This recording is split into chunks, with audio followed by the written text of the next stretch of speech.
तो का हाल बा भाई लोग। आज हम भोजपुरी गाना के बात करे वाला बानी। तो भाई लोग उम्मीद करता नहीं कि तोहनी का अच्छा होगा। भाई लोग हमेशा अच्छा रहे के चाहिए।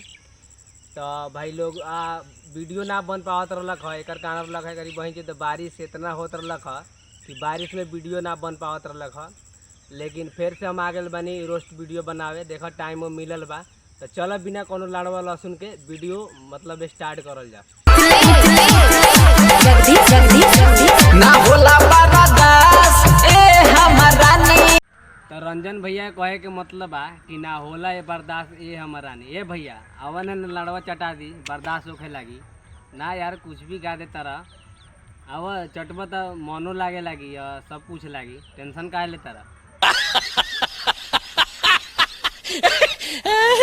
नहीं देखी हमनी के लेता देत में केहू नहीं देखी हमनी के लेता देत में मिले हो जान सरसौआ के खेत में। रंजन भैया कहे के मतलब बा कि मिले यह जान सरसौए के खेत में। भैया एगो उपाय दी मर्दे उखी के खेत में चल जा, लहरी के खेत में चल जा, बसवारी में चल जा। मर्दे सरसौए के खेत में अभी तो सरवा देखा था नहीं कि सरसों के खेत में भी नहीं थे, वो कटा गया बा।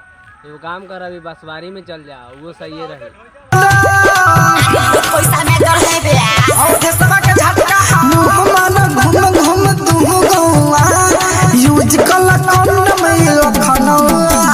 कहे के मतलब बा कि मुँह मारे गौआ में तूहो गौआ और यूज कला कंडम नखनऊआ। ए भैया यूज कला कंडम नखनऊआ ना। हमारा लड़वा पास एगो कंडम बा, ले ला यूज कर ना।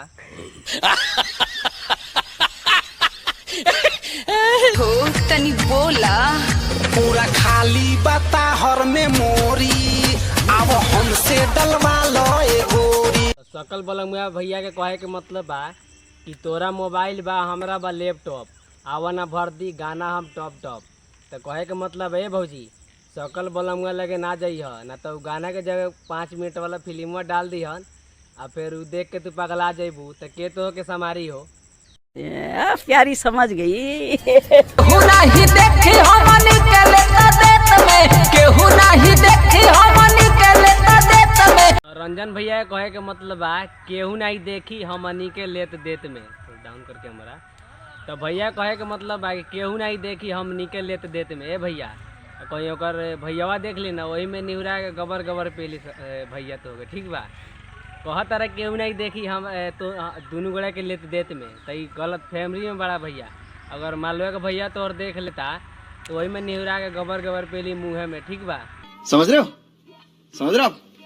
तो बस भाई लोग आज की वीडियो यही समाप्त करता नहीं। फिर जाते जाते कहता नहीं कि भाई लोग चैनल के सब्सक्राइब करिए और लाइक करिए और 10-15 को लाइक पेल दिए। ठीक बा और कहता नहीं ये बात कि बारिश और इसके मौसम रहता है वैसे वीडियो शूट ना हो पाता है। एक खातिर सॉरी कहता नहीं और मतलब कहल चाहता नहीं कि वीडियो के लाइक करिए लोग।